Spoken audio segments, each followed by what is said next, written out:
அறை 23 பகுதி 1. காலை 7 மணிக்கு அழுத்தமாக ஒலிக்கும் அலாரம். மதன் விழித்து பார்த்தபோது 23 எண் அறையின் மெல்லிய கதவை திறந்து தற்செயலாக மின்னல்கள் மாறுபட்டவை போல ஒரு சிறிய ஒலி அறைக்குள் ஊர்ந்து கொண்டிருந்தது. மதன் தற்போது புதிய ஊருக்கு வேலைக்காக வந்திருந்தான். இந்த விடுதி பழையதாயிருந்தாலும் வாடகை குறைவாக இருந்ததால் அதை தேர்ந்தெடுத்தான். அறை 23 அவனுக்கு ஒதுக்கப்பட்டது. முந்தைய இரவுதான் முதல் முறை அந்த அறையில் இருந்தான்.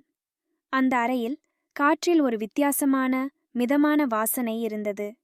அது மரத்தின் பழைய வாசனையா அல்லது குப்பைகளின் வாசனையா என்று அவன் குழம்பிப் போனான். அந்த அறையில் விசித்திரமான விஷயங்கள் அவனை கவர்ந்தது.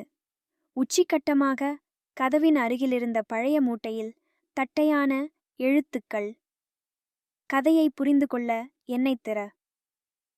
மதன் அதை புறக்கணிக்க முடிவெடுத்து வழக்கம் போல வேலைக்குச் சென்றான். ஆனால் அவனது மனதின் மூலையில் அந்த மூட்டை மூடியிருந்ததை குறித்த குழப்பம் விரிவடைந்தது. அடுத்த பகுதி. மூட்டையின் உள்ளே என்ன இருக்கிறது? அந்த அறை 23 மர்மம் என்ன? தொடர்ந்து எழுத வேண்டுமா?